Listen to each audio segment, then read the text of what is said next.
Hi, everybody. Welcome to Rock, Paper, Hand Grenades. Here again for another week. We've been doing this a long time now. This is like episode 32, I think. Really? Yeah.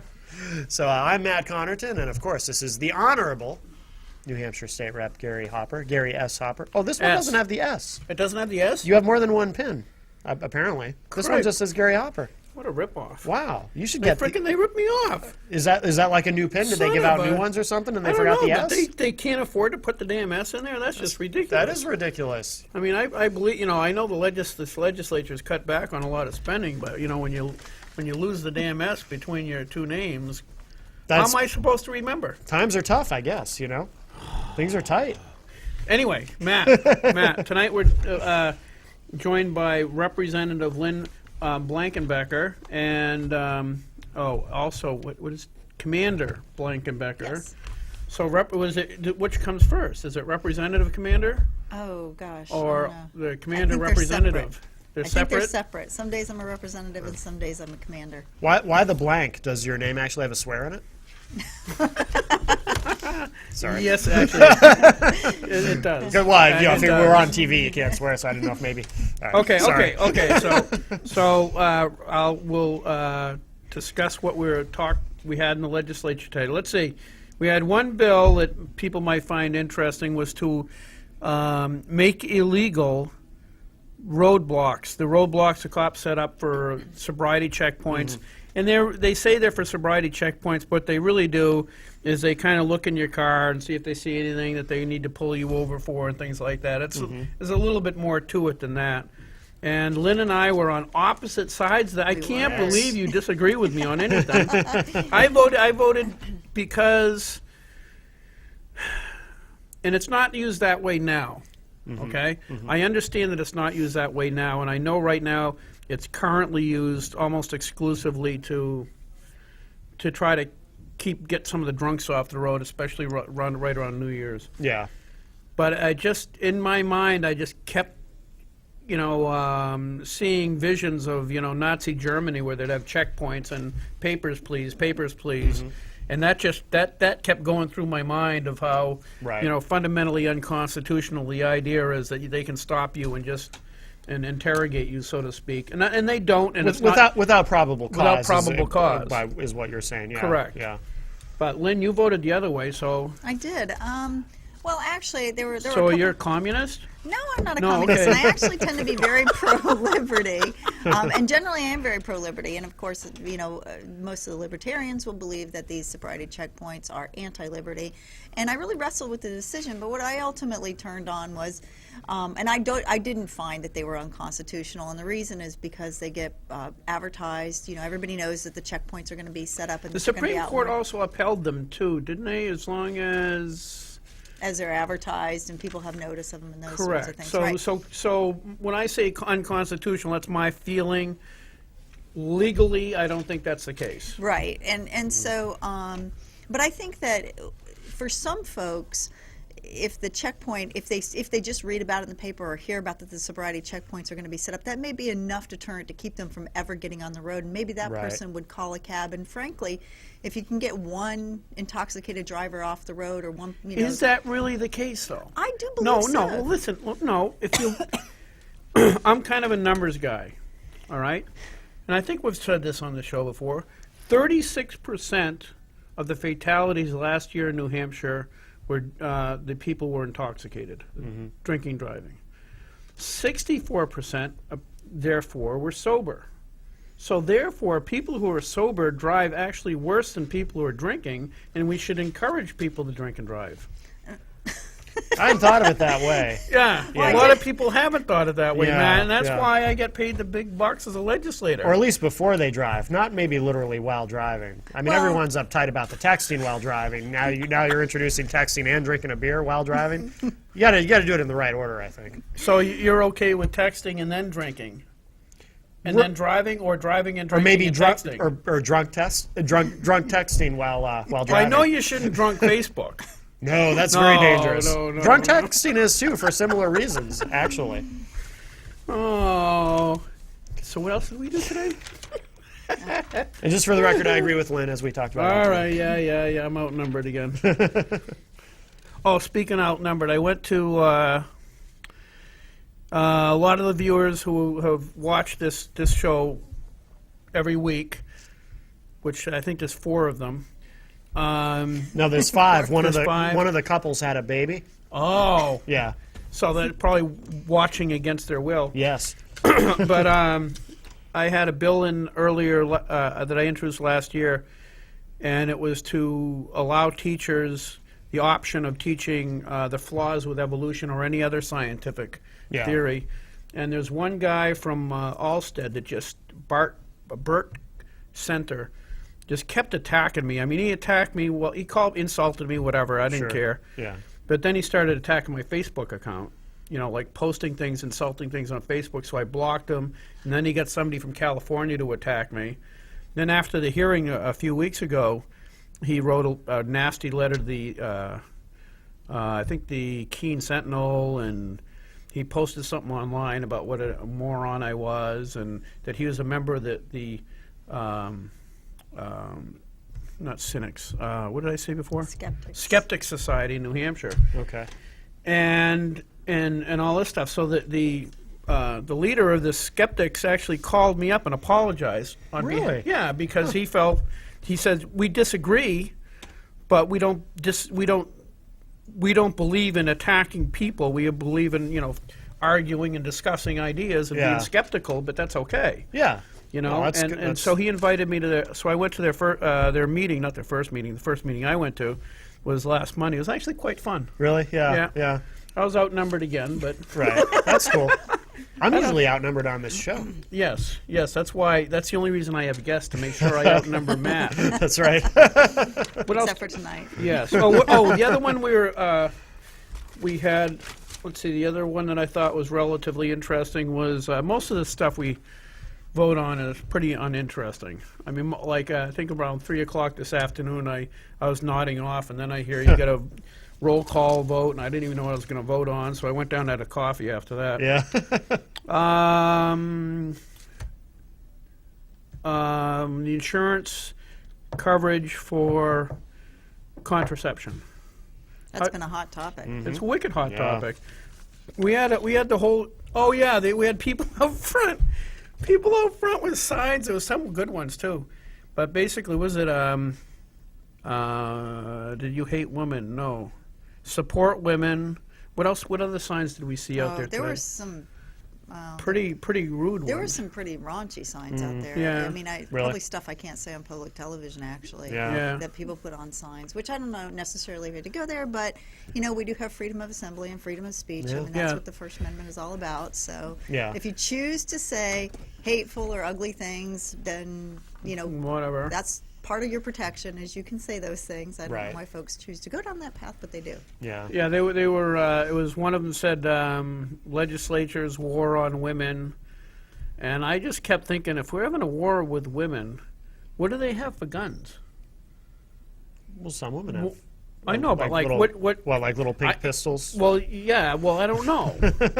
If we're having a war with women, I want to know what our adversaries actually have for Right. supplies and everything. We gotta do some recon on that, but I don't know. So anyway, Well, Lynn, why don't you ask Lynn? She's a Well, woman. yeah, but well, she but I was don't on. have a weapon. I don't. Oh, see? No. But I mean, unfortunately, I think the media has turned this into a very polarizing event, and this really wasn't an issue at all about contraception. It's really a twofold issue, in my opinion. First of all, it's an issue as to whether it's a free exercise of religion if you're an employer who fundamentally has a religious belief against purchasing these products, and second of all, it's about rights of employers, and should an employer be compelled to purchase any product, I don't care what that product is, for their employees, whether should they choose to have health insurance at all, and if they choose Right. to have it, what products of health insurance are they going to purchase? I mean, I would venture to say that just in the city of Manchester, if you went to any to every employer in Manchester who provided health insurance, they've all got different types of coverage. Some have maternity coverage, some Right. force the employee to get maternity riders. I mean, that's what it's all about, is what can the employer afford to offer as a benefit to its employees? Right. And that's really what the issue turns on for me. Yeah. Somehow it got turned into a women's rights issue because it deals with contraception, and there's nowhere, anywhere in our legislation that would prohibit or prevent an insurance company from providing medically necessary medication. And if that is in the form of a contraceptive pill, then that's what they get. And that's Right. for medical conditions, but not for the purpose of birth control. So Yeah, I the whole don't know. thing's gotten blown out of proportion pretty badly. What Yeah, I found quite disturbing, though, is as a woman, these women are all standing out there saying, pretending they represent all women. exactly, and they don't represent my point of view. I can see Right. the whole big picture, and so, I'm all about, I don't care what you do for contraception. It's, it's your choice what you choose to do. I'm not here to tell you what to do in your Right. bedroom. What I am here to do is to protect our business community, and certainly to uphold our Constitution and your First Amendment rights, and certainly your free right, or your right to free exercise of religion. I think I think the press has basically let them get away with it. In other words, it's basically simply a right of a religious institution to provide a service, and if that service is fundamentally against their beliefs, they shouldn't be required to do that. That's it's just common sense. But they've made it. They changed the subject matter to a woman's right issue, so people think when they see the signs and everything Right. else, oh, this is about women's rights, when it really isn't. No, but It's- they were also talking about equality, and this is equality about women's reproductive rights.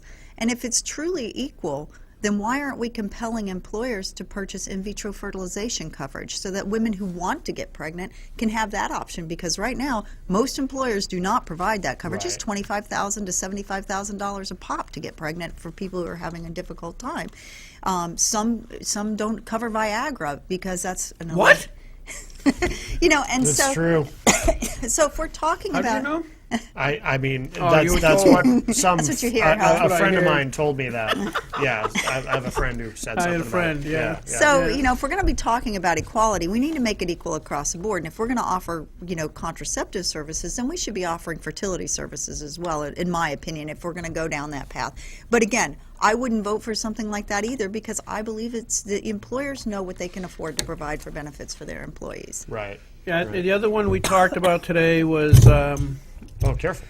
Oh my goodness. ooh, my hand grenade. The other one, Lynn and I, because that one we agreed on. Yeah. So we went 2 out of 3 on disagreeing, because the other one was just before we left, there was a bill to require children to stand for the Pledge of Allegiance. In Okay, school. you didn't have to say it, but out of respect, you had to stand for it. And Lynn, being in the service, probably has more, as far as more credibility on this than I do. But to me, it's just a function of when you go into a court. Not that I've ever been in court that many times. Me neither. No, I have no, a friend who I has, had but a I friend, haven't. yeah. Yeah. A friend was telling me when they went to court, Yeah. the judge when the judge would enter the room and say, "All rise," and you are compelled to rise. Right. Yeah. Okay? And so to me, having children stand up out of respect for the other kids saying the pledge was perfectly reasonable. I agree. Yeah. And Lynn voted against that. I voted for it. The other co-host that's on, or used to be on After Us, or Ways After Us, Steve Steve. Valancourt, did a very animated speech against it and stuff like that. Really? And that won the day. That not particularly him, but the issue lost. People didn't feel as though that people should be forced to even stand out of respect. But I'll let you espouse your opinion on that one because we disagree. But Well, we didn't. And I actually wrestled with it because fundamentally, morally, I think everybody should be standing for our flag. It's our national symbol. And certainly, I disagree with flag burning, but the Supreme Court has said that that's, allowable under your First Amendment rights. Right. And our own president doesn't put his hand over his heart when when the national anthem is played, or I'm not certain if he even recites the Pledge of Allegiance, or if he even knows it, for that matter of fact. But I do have a problem with, part of what we go to, and we'll probably talk a little bit about my tour in Afghanistan, and part of what we do in the military is protect and defend our constitutional rights, especially the warriors who go out on the front lines. And part of that constitutional right is your First Amendment right to freedom of expression, and I just don't believe that we should force children to stand for something. I think that you can't legislate morality. You Right. have to educate, and I think that is, I say it all the time. Like the seatbelt law. I always say, we have a low accident rate or death rate from people not wearing a seatbelt, and we have a high compliance rate with people wearing seatbelts, even though in this state we don't have a compulsory seatbelt law. And why Right. is that? Because we do a good job with education, and we don't focus so much on legislation. And I think this is the same, in my opinion, same choice, same situation where if we educated children that this is a respectful thing to do, that they would do it. Right. And I think parents are the best models for that. But certainly, so that's why I voted the way I did. I kind of felt like that my tour in Afghanistan was there to protect and defend our constitutional rights, and then for Right. me to come back and then vote against something that I think is a fundamental constitutional right. Although do children though, because it's different for kids. Obviously children have rights too, but they don't have the same rights of an adult. Right, they don't have the necessarily. right to bear arms. They can't go Right. in. A 6-year-old No. can't go in with a gun, and No, I mean, children can't contract, Yeah. and children can't. There's lots of things that we've found that you can't enter the military or do certain things like drive until a certain age. Yeah. Certainly. they We should do be have, at least 6 before they drive.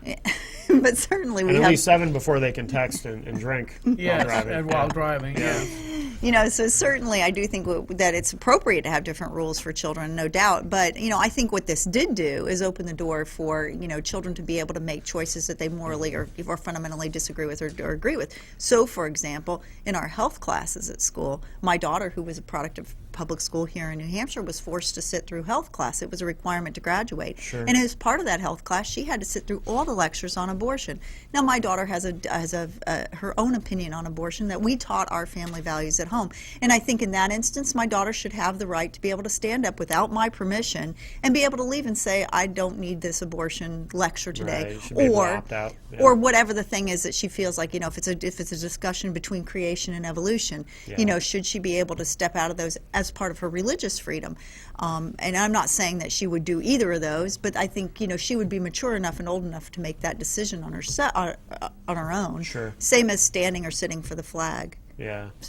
So she's going to introduce a bill like that next term, because you get all the Democrats on record saying that absolutely people shouldn't be forced to do this. Right. Well, how can you then turn around and force them to sit through a class on abortion if they're offended Right. by that also? Right, and that goes to religious freedom, I think, and Yeah. so I think you could make the, an analogous argument that this still turns on your First Amendment right. Okay, so tomorrow, I'm not sure if I'm going to get up and talk about it or Frank Saporetto in the Judiciary Committee. I think we talked about this a while ago. We had a bill, Frank talked about it when he was on a few weeks ago,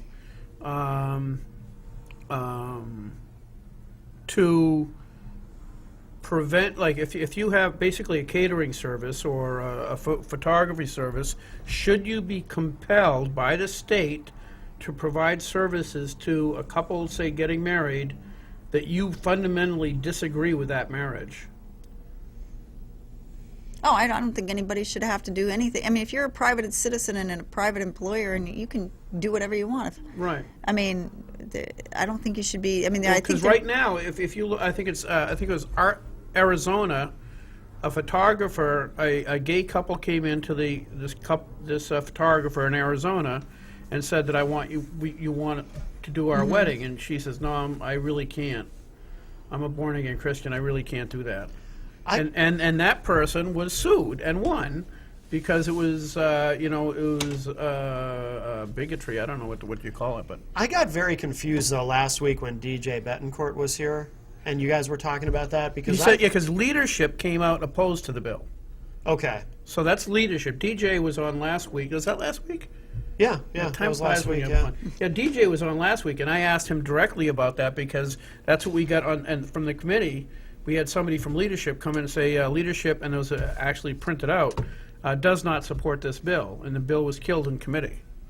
So there was, I think it was like 13-4. But he was saying the reason was it wasn't specific enough, right? In terms Yeah, of limiting well- things to weddings.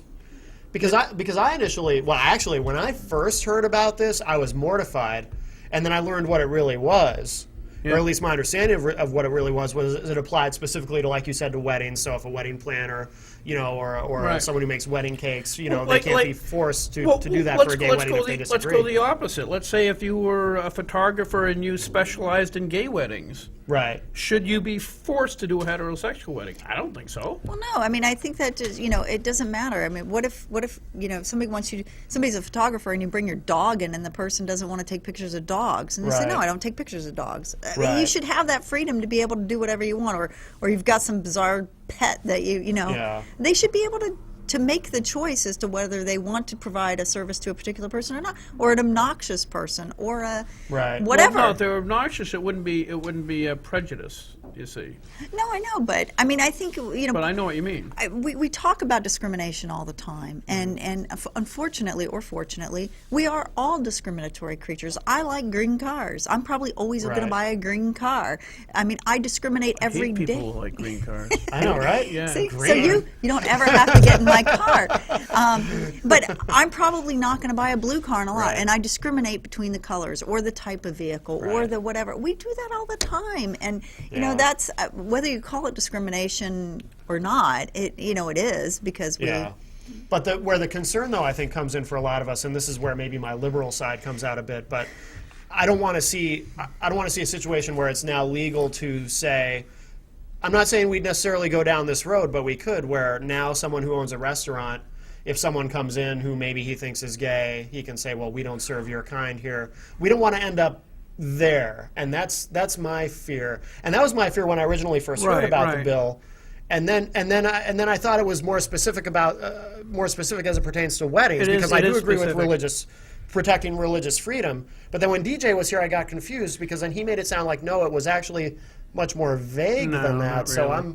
I'm all mixed up. I mean, but I know where I don't want to end up. Right. I don't want to end up where, okay, you're gay, well, you're getting in the back of the bus. But is You know this what I really mean? a problem right now? I mean, is it seriously really a problem? I mean, I would venture to say that how many hundreds of thousands, if not millions, of photographers do we have in the United States? And we have one isolated incident of one Right. photographer in Arizona, and now across the nation we have to paint with this broad paintbrush and make everybody write a law that says we can't discriminate. I just don't see it as being that big of a problem. And frankly, I don't know if you've ever, either solicited for services like my I needed a babysitter for my daughter, and I Right. screened all the babysitters, sure, and there were sure. certain ones that I didn't want for whatever reason. Right. They acted immature, or they didn't seem to be whatever, and I didn't pick that person. Right. Because I picked. And, Well, I and- was also tried to charge her $20 an hour. Oh, yeah. Yeah. That's a lot for a That babysitter. is. Plus, there's, the incident. Oh, yeah, I'm sorry.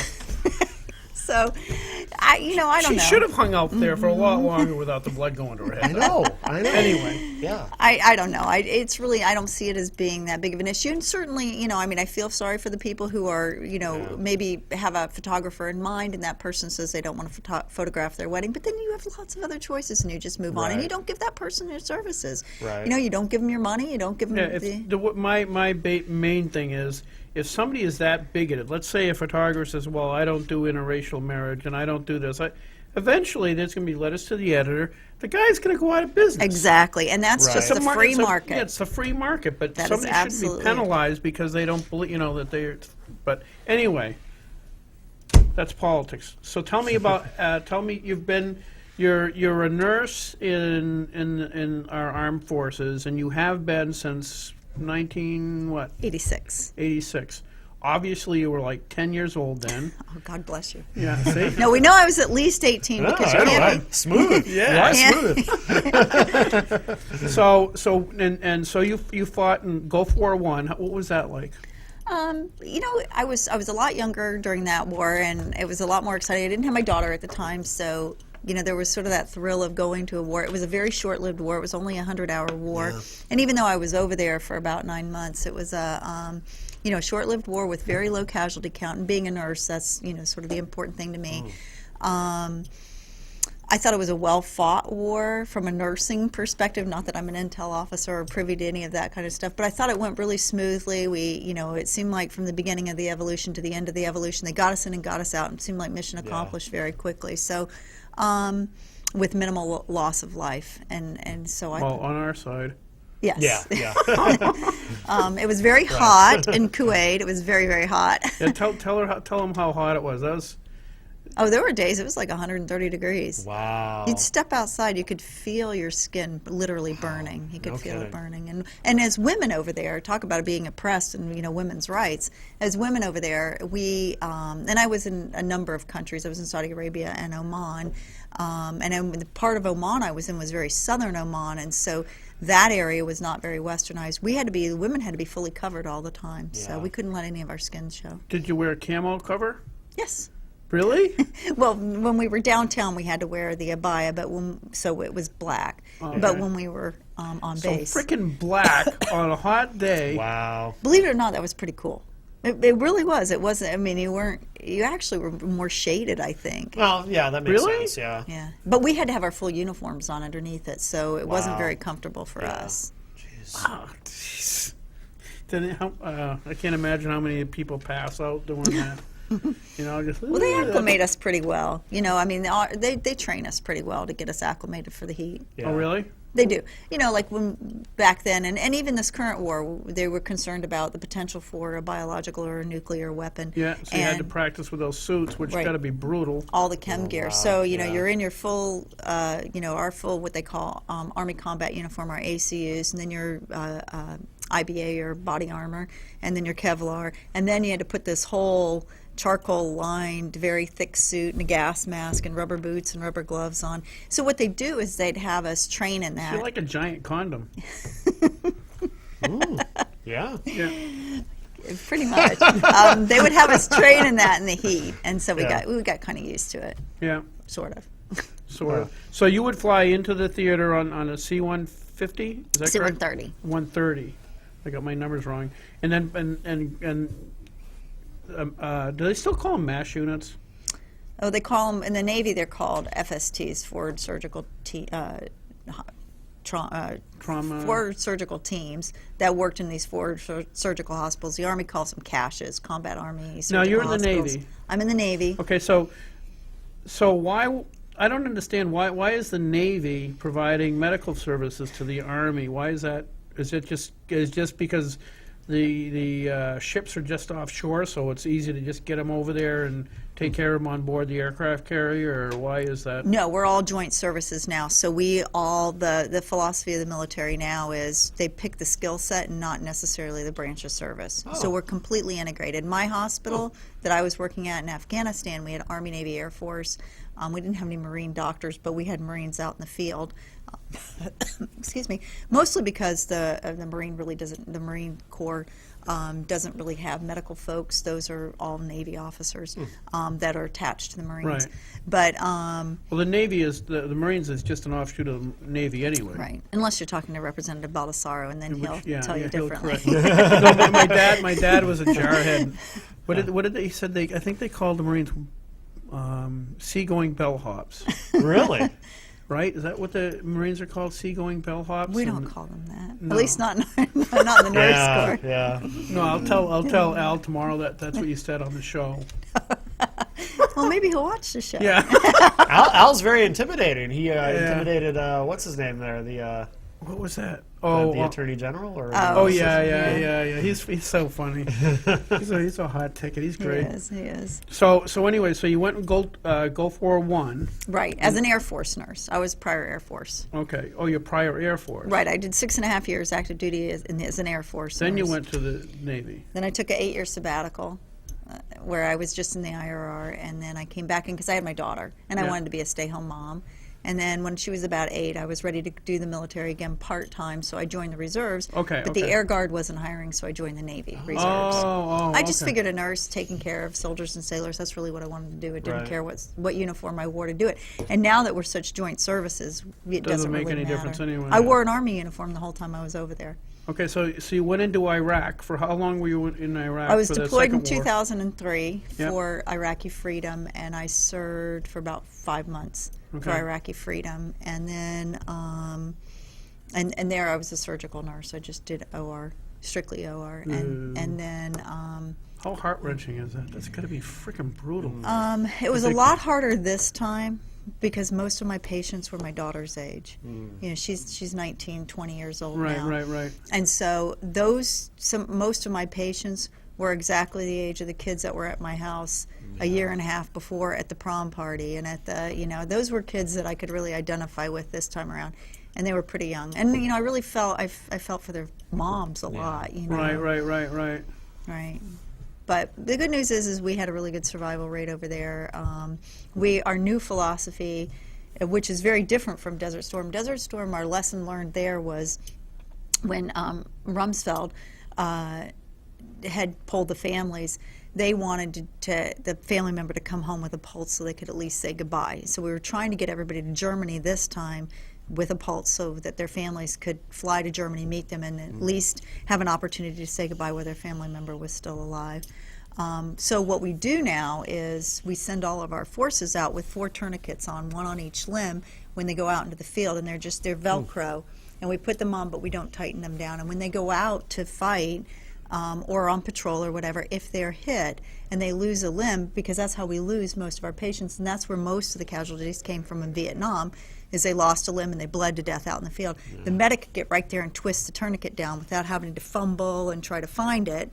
That's part of the suit? It's part of their uniform. It's part of what they daily put on. That is Right. kind of morbid, but Can you imagine getting in the mindset? It's no wonder so many people have PTSD. Getting in that mindset as a 19, 20, 21-year-old kid, and you know, you got your M16 or your big gun, and you're going out there, and they go out on point when they're on patrol. So the front guy, if he steps on the IED, he usually doesn't survive. The 2 guys behind him will usually lose a limb or their sight, and then it filters back. But these kids in the back, they witness the whole thing, plus come to the hospital and watch us treat them. And then tomorrow, they put their tourniquets on and they take those guys' place. So after how many days of that, and then how many tours of that, do you finally start, you know, it's no wonder. They say 1 in 5 of us come home with PTSD. I'm surprised it's not more than that. Yeah, you would Right. think. When you think of the fighting forces, those kids out there are the true heroes of this war. You know, they're truly the protectors and defenders of your constitutional rights. Yeah, No doubt. That's amazing. I Right. never. So we saved a lot of lives because they didn't lose blood in the field. Yeah. We'd get them to the hospital very timely. Then they'd come to us, and the average stay in the operating room where I worked was only 90 minutes. We got them there, we stopped the bleeding, we packed the wounds, and we sent them to the ICU, and within 4 to 6 hours they were on an airplane headed to Germany to get more definitive care. So we buffed them up, gave them lots of blood, got them all cleaned up, got them to Germany where they started the definitive care. Yeah. Oh, well, hi, welcome to Rock, Paper, Hand Grenades. Who's on the line? Bobby, I'd like to ask the young lady that you have there if she asked the people that the soldiers that she was treating, if they could recite the Pledge of Allegiance or not. Oh, I think he hung up. Oh. That was kind of a weird. I don't know Okay. if he thought that was clever. I don't know. I don't know. Whatever. Not nearly as bad as when we did the Boy Scouts. We had the Cub Scouts. Yeah. Some freaking moron calls up and asks us, is this NAMBLA? Oh. It's like, what kind of sick, twisted bugger calls and does that? Because we had the 6-year-old little kids on the. Oh my gosh. Yeah. Yeah, So the anyway, NAMBLA show's on Thursdays, I think. I don't know. I don't know what you're talking about, but I don't want to. Oh, yeah, no, a friend told me about it. Oh, okay. Anyway, sorry, derailed. So that was Desert Storm 2. What do you? Well, no, Desert We Shield, keep Desert calling Storm. them Iraqi freedom and liberty and all this Oh, stuff. no, but no, it's- no. Gary's a numbers guy. Yeah. Give him numbers. Yeah, I got World War I, World War II, it's- Iraq 1, Iraq 2. It was actually Operation Desert Shield, Desert Storm, and that was the Persian Gulf War. Okay. Then we fast forward to Operation Iraqi Freedom in 2003. So that was in 1990, 1991. Then we go all the way till 2003, which was Operation Iraqi Freedom, and that's when we invaded Iraq. Okay. Now, what other experience did you have during that time? What else did you see in 2003 that was a lot different than? Well, most of our patients were, I mean, at that point it was, I was there for the beginning of the war, and but it was more sanitized. The patients were already treated before I got them. Okay. This time in Afghanistan, I got the patients right out of the field. So they were, they were not treated at all. When we got them, except for the medic in the field, they were all wide awake. When they came to us, and most of them were very coherent. And interestingly, those guys, even though they knew, they had to have known that their leg was missing or nearly missing or their arm or whatever, they all said, "Hey, can you fix me and get me back out there? My buddies need me." And, that's pretty... Really? Yes, they were... I've heard that, but it just seems. No. Is it? Are they? What do you call it? When it's in shock? Well, I think part of it is in shock, but part of it is just the mindset. I mean, they're there to watch their, in the Air Force it would be watch your wingman, and in the Navy it's watch your shipmate. And for these Army folks and these Marine Corps folks, I mean, their job is to take care of their battle buddy, Right. and you don't leave your battle buddy. it's a your team. guys, Yeah. right? They function as a team and they work.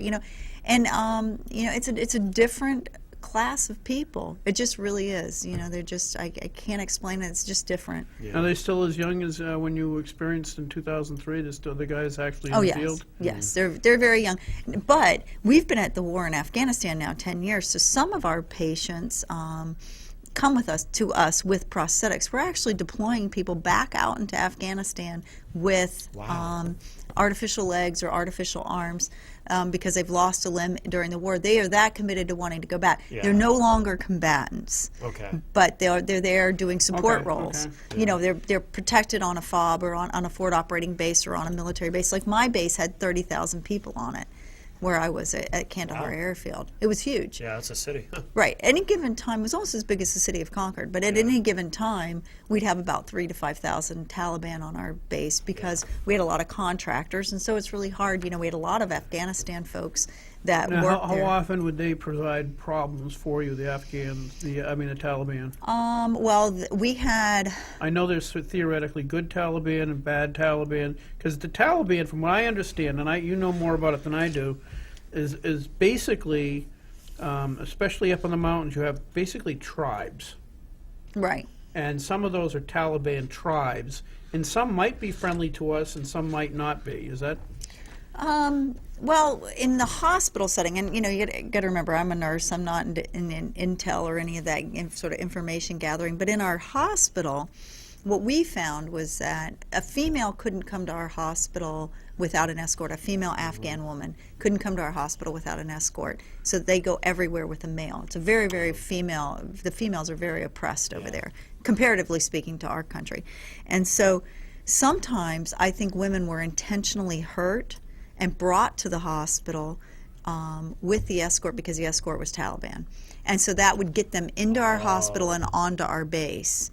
And so when we would retinal scan some of the folks, oftentimes they'd come in with an escort and all of a sudden the escort would be whisked off because after the retinal scan we would determine that this is a person of interest who needed interrogating. But they were there to information gather. Yeah. Most of them spoke very good English or understood very good English, and they would, although they wouldn't reveal that. Right. And right. and they were there to try to gather intelligence from us, and so they'd wander around or whatever. So our detainees. So, no, if you that's totally new information to me. So if somebody came in that you would scan their retina, how many of these how probable is it that you would necessarily already have a record of them to know that that was the same person?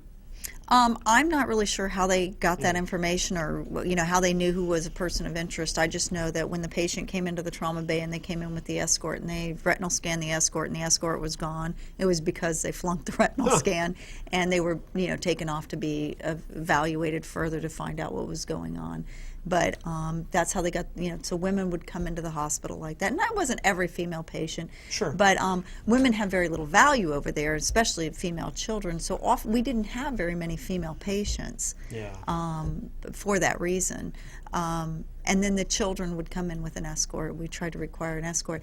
And there was a lot of child abuse over there. Oh, really? So, a lot. I mean, people would intentionally stab or shoot their children. They would throw their children in front of our vehicles military vehicles, because number one, it got them into the hospital if they were trying to gather intelligence. But number two, they got paid every time a U.S. a U.S. soldier or a vehicle caused an injury. So it was worth it to them. So our taxpayer money is going to pay some Afghan who threw his child in front of a military vehicle. Well, now it's part of our medical rule, or I guess our rules of engagement is, or that, is that, and it's part of the whole philosophy of winning the hearts and minds over there. And when we go in, look at what we're doing in every country that we go in and invade. We rebuild the whole country and we put it back together. And I think, that's just part of that whole rebuilding process. It's sort of the building the trust and those sorts of things. So, again, I'm not. It's just my observations of what I saw over there. It's certainly not. And it was. I don't think it's anything that would really be any secret because it, it was going on. Right. Yeah. No, I'm sure it's not. It's just bizarre to me that. That It's a would very happen. different. It's a very different mindset over there. Absolutely.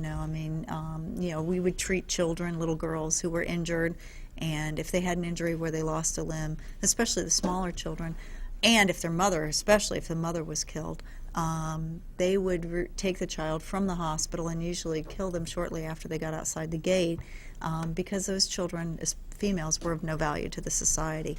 And so that created for us in the medical community a lot of compassion fatigue where you just learned very quickly not to bond. When we all first got there, we were just bonding with the children like crazy. Sure. Because we're nurses, we're medical people, and that's what we do. But you learn very quickly not to do that because especially if you know it's going to be an ominous outcome for that child, you just try to treat them. What was like the percentage? Is it that high a percentage that? I don't really know what the percentage There was. was no way to stop it. Like in other words. No, we only got them as far as the gate, and once they were outside the gate, they either took a cab home or they had a family member pick them up or got, however they got out of the gate. We were starting to make some headway, though, in transferring these folks to the local hospitals. So there were 2 local hospitals in Kandahar that we could transfer the females to. Well, all the patients to. And we were starting to make headway. But part of the danger of transferring these folks was that they weren't qualified to take care of the extent of these injuries. Yeah. So it was still a death sentence if you sent them out before they were sustainable on their own. Right. So we kept them in our hospital for a long time, and we had some of those children there for 51 days. And taking care of those kids, you can't help but bond with them. They're cute as could be. Yeah. So. Wow. That's gotta just break your freaking heart. Well, like I said, you develop compassion fatigue early on, and what really broke Now, what my is heart with compassion? Explain compassion. I understand it, but is it? It's a legitimate term that you use in the field? Oh, it's absolutely a legitimate term, and you just you develop it early on where you just don't let yourself get involved in the you have to get into the mindset that you are not going to see this patient again, and that your job is to do the best job you can to medically do your best job to take care of them medically. We didn't withhold any treatment. We tried to do what was the most humane. And but I think I saw far more death over there, mostly because of the magnitude of the injuries. We certainly didn't let people die because that's what we felt like we should do. Right. But family members. I had a 16-year-old girl come in. She was perfect. She had internal injuries and was bleeding internally. And she went into cardiac arrest, and we wanted to do CPR on her. And the man that came with her, her escort, wouldn't allow us to do CPR on her because her body had never been touched. And so it wasn't going to be our hands touching her, that's for sure. So, so we just had to let her stay there and die. And that's a hard thing to do. Now, did you hear anything about the? Recently, we had our, and I can say it, I'm sure you can't because you're still in the military, but our dopey president apologized for the Korans being burnt. Basically, they had some Korans, and they were used to write messages, I think I forget from whom to whom, but basically they had coded messages in these Korans. And a couple of the guys in the service were asked to destroy them because, and they did exactly what they were told, and next thing you know, it's an international incident that they're burning Korans, when it wasn't actually burning Korans, where they were burning not evidence, but coded messages, which was a function of security. Is that kind of stuff? Did that kind of stuff go on much, or would have even been aware of? I wouldn't have been aware of any of that. I was strictly medical, taking care of the patients that came in the hospital, and I really tried to just focus on, the patients that came in. I tried not to get involved in all the sort of stuff outside of our hospital. So you that went on. basically you end up with basically, or is that true with not just nurses or doctors, but also probably anybody? You try to almost create a tunnel vision effect. Oh, you definitely learn to compartmentalize over there. You Yeah. definitely do, because especially, I mean, there's, our casualties, our American casualties. I follow them just to see how they're doing and to find, see what's going on with them. Right. But the rest of it, you just Yeah. you leave it in Afghanistan and you just go home. You don't want to be distracted by what's going on geopolitically, obviously, if you've got a No, job to and do, taking certainly care of people, yeah. Right, and when you're over there, you're just so. Frankly, we were just so busy. Yeah. I didn't have time to get involved with the other stuff. Yeah. Did you were telling me before the show that you also went? They used to have a bazaar with was it the Taliban or just Afghans? Oh, it was mostly Afghans, but you didn't know who was who. I mean, frankly, there was a bazaar on base. They would every Saturday morning from 10 to 2, they had booths set up, the Afghans, the locals, and they would sell rugs or they'd sell vases or whatever their wares were. Some of them were junk dealers, but I think that we were really good for the Afghan economy there. But Yeah. I would venture to say that there were, a few that snuck in that way as well. Yeah, yeah. Sure. So. And what other stuff did they have? Did they actually have anything that was kind of cool or unique to Afghanistan? Oh, you mean Afghanistan? No, in other words, like, I don't know what the hell you'd get for nuts. Oh, you mean that's like lapis is the local mineral. So there's there's a What's blue lapis? stone. It's a blue stone. It looks sort of like jade, but it's blue. It's it's sort of like that. And that's a local mineral that is quite popular. The rugs, the Right, tribal right. rugs, which are very tribal looking as compared to what's in Iraq. But the Persian rugs. Let's see what else. What do you mean tribal? It would have, like, is it tribal, like as in the Scottish have certain patterns for certain... Right. And different tribes would have different patterns, but they were more, they actually looked more Native American. Really? Yeah, the sort of the patterns and Oh, stuff. really? Some of them told stories and whatever, but they were based on the different regions and the different tribes. So that was kind of their local. How did thing. obviously in the bazaar they would have been very friendly just because they're trying to make a sale. Oh, they were very friendly. They spoke English. Yeah, but Most- how outside of that environment where you actually ran into Afghans, did you run into any that ring a bell, or Well- what were they like, or how did they? Unfortunately, it was really hard for me to trust a lot of the Afghans because the Afghan National Army and the Afghan police, the ANA and the AMP, many of our casualties were result of the ANA or the AMP turning on our casualties, on our folks. So our military, our American military or the coalition military would train these people for years and years, and then all of a sudden these very people that they had trained would turn around and open fire on them. Right. And so I had one day where I had 10 Australians come in that were all gunned down during a flag ceremony. They got up every morning when the flag was raised, but the ANA and the AMP were always out there. Right. And this one particular morning, they knew they were going to be out there with no weapons, nowhere to hide, standing there raising their nation's flag, and they just opened fire and shot all 10 of them. And they came to us as casualties. So it was hard for me to trust. Yeah. But that was because of where, I always got... my patients were the casualties from those, and then we'd hear the story. Right. So I think I was a little more jaded. Now, there were other people that I met whose job was to go out and mentor with the Afghans and try to help them, improve their country or help them move towards democracy or help them move towards better medical care. And those folks will tell you a different story based on their experience, I would believe. you Yeah. know, because they had a different relationship. But I didn't really have that relationship with the Afghans. Yeah. Wow. So you said Australians were gunned down? There was a unit of Australians, and then Okay. Next week a unit of Brits. Really? Same And thing? then, and then it was happening all over the place to the Americans, where they were turning on the Americans. And so you'll hear stories every now and again on the news that Wow. that they turned on us. So, well, we just heard about it the other day in Kabul, where the Afghans just walked right in and shot 2 officers sitting at their desk. Right. Right. Amazing. But so compared to Now, in Iraq too, in 2003, you didn't serve any time after that, like after the occupation of Baghdad and stuff like that. You weren't there at that No, point. no. So you took a hiatus from actually being in a war environment Right. from 2003 to just recently. Right. I took care of patients at Bethesda at the National Naval Medical Center. So I got them once they came back, and that was in 2005 and 2007. Then 2009, I went back to Iraq.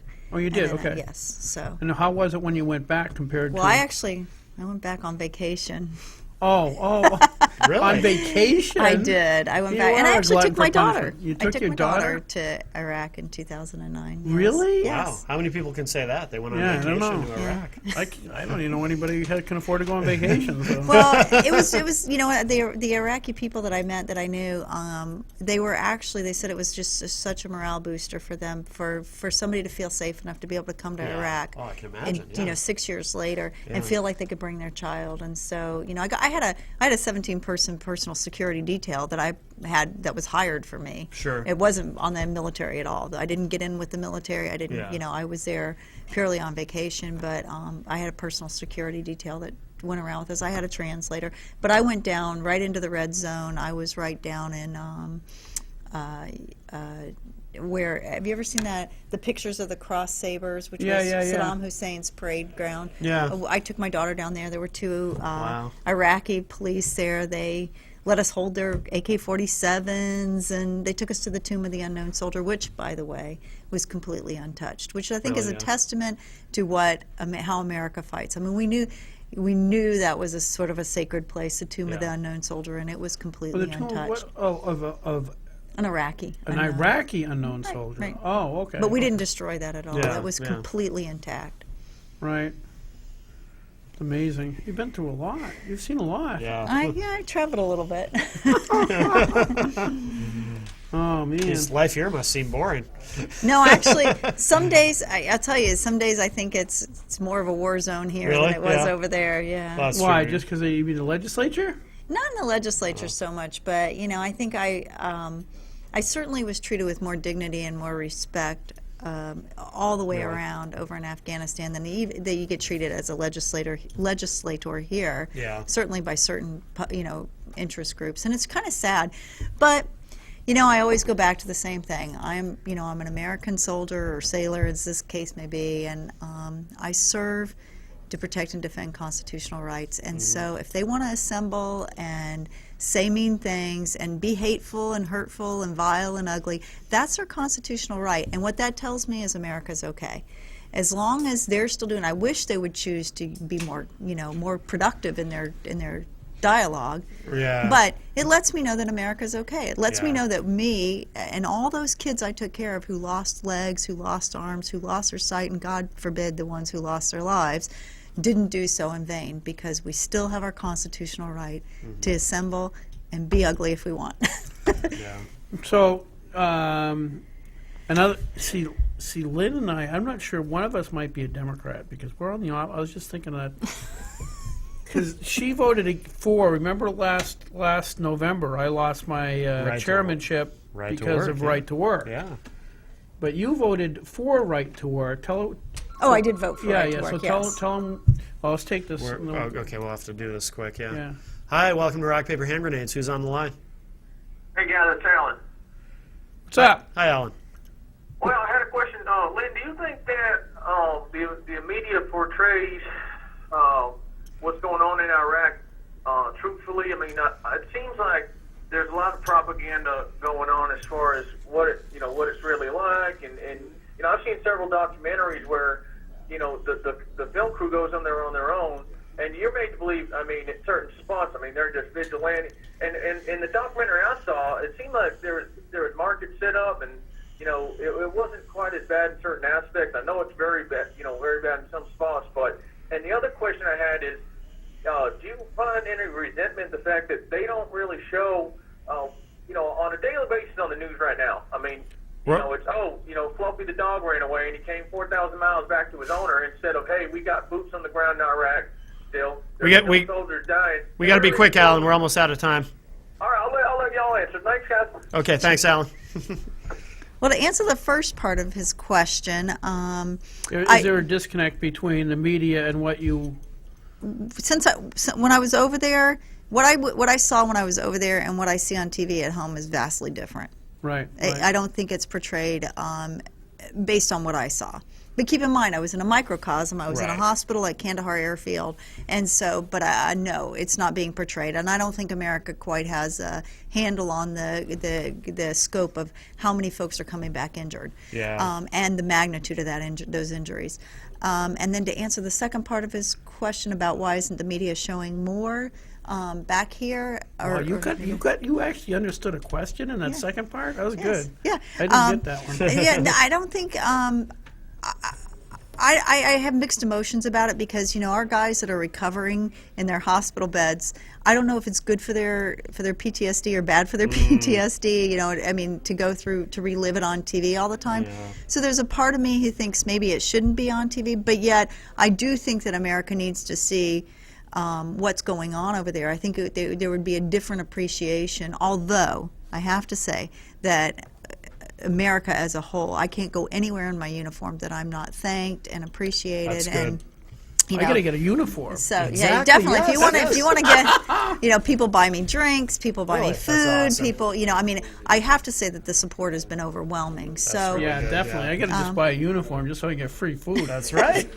We already get free lasagna, but if you can get all kinds of other free Well, that food- was because I voted against right to work. Oh, Now she voted for right to work. Yeah. And they showed up at her house bugging her. Oh yeah, they've been Wow. and they take bits We- and we pieces gotta of go what in I a say. minute. Oh, and we're Yeah. done. They take bits and pieces of what I say. They put it into vile, terrible, media, and they spread it all out all over the world, Yeah. all over the United States. And it's okay. Again, I know what I stand for. I know what I do. I feel like what I'm doing is right for the state of New Hampshire, and I tend to be a very pro-business person, and I think that Right to Work is pro-business, so I continue to vote that way. And they have their right as unions to do what they want. Yeah.